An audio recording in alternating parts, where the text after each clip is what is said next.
King still leading. Hey everybody, it's Ryan McCavish from IGN. We're here at 343 Industries, chatting with Kynan Pearson, the lead multiplayer level designer on Halo 4. He's been kind enough to give us a tour of every single Halo 4 multiplayer map, all 10 of them. And Kynan, which one are we going to take a look at now? Right now we're taking a look at Longbow. Longbow is a large-scale BTB map. It supports vehicles and it takes place in a frigid remote climate where they use powerful channel-based mass drivers to launch monitoring relays deep into space. I'm very anxious to see this one because when you scale large scale with vehicles and ice, it reminds me, of course, of Sidewinder from Halo 1. So let's see what it actually looks like. All right, so getting started, it looks like I've started at B base. So during Dominion, you can see that there's different base structures in the map. So we've got two on the outside edge of the map, one located here, the other on the opposing side, mirrored over here. We have a central base structure right here. And then while these don't play into the Dominion support, you also have bases on the outer sides of the map. As you can see, when we transition, we've got snow-based on this side, and for side differentiation on the other side, you can see that it transitions to dirt, to more gravel and more melted. So the base on the other side is located back in this section. So these are little areas that you can reinforce, pick up the sniper rifle, go back in here and kind of stay out and get some long lines of sight in for flag defense. One of the flag points is here, the other is on the opposing side in the mirrored fashion. But again, so we have vehicles in here, we have Banshee, we have the Warthogs and Ghosts, and during some types you'll also have access to the Wraith. But you can see the vehicle routes are, you've got tire tracks embedded, so you've got a clear understanding of where you're headed, what you can do. There's lifts that you can see that lead you up into this central base structure up here. Oh yeah, quick way up. As well as the ramps for on-foot routes so that you have some easy access there.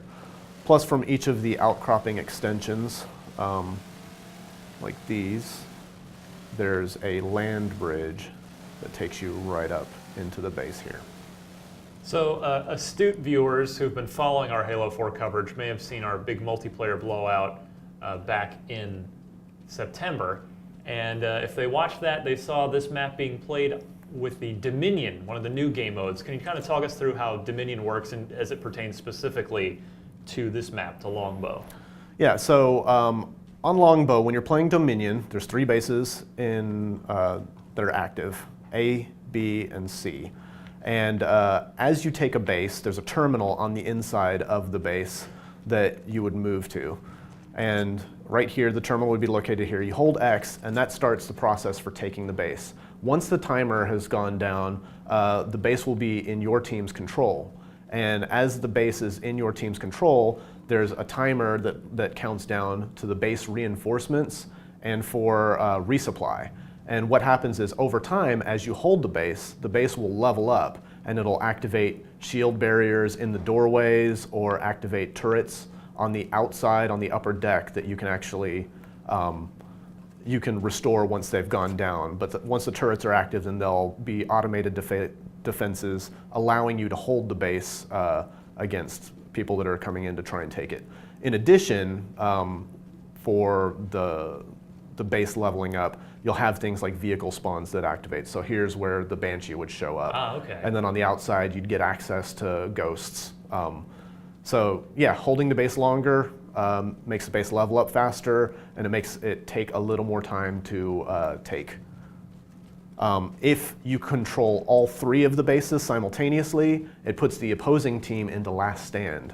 And what last stand is it prevents them from respawning if they die, but it gives them all overshields to kind of give them a little boost towards taking another base. Interesting. If you kill everybody in last stand, then you win the mode without having to just basically gain points by holding the bases.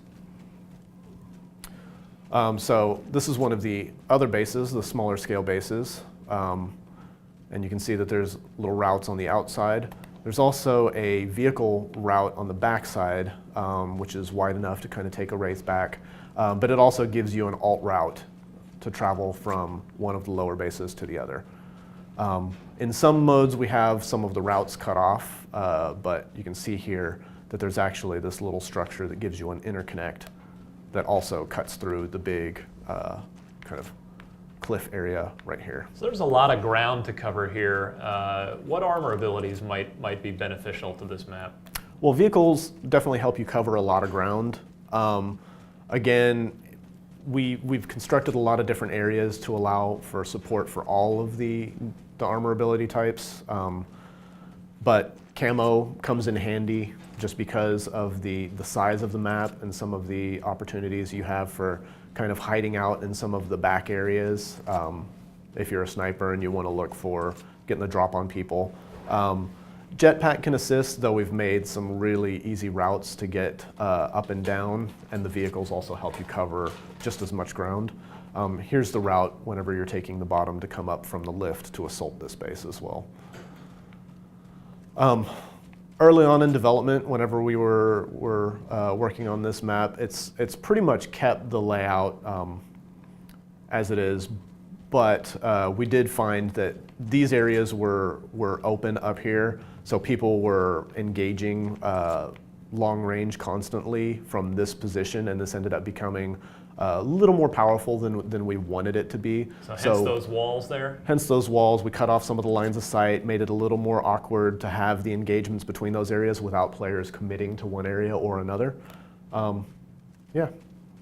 Any particular custom game types that you enjoy that might work well here? Yeah, I mean, anything that revolves rockets with infinite ammo, you know, it's always going to be fun.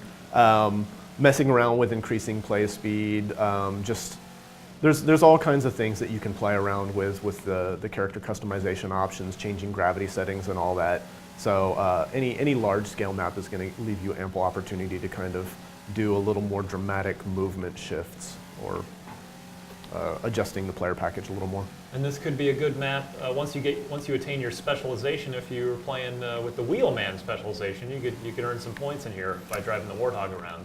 Absolutely, that's a great point. This is a great map for driving the Warthog and just being a gunner. It's music to my ears. Well, that is Longbow. And for more on all 10 Halo 4 multiplayer maps, we've got tours of them all. Keep it locked right here to IGN.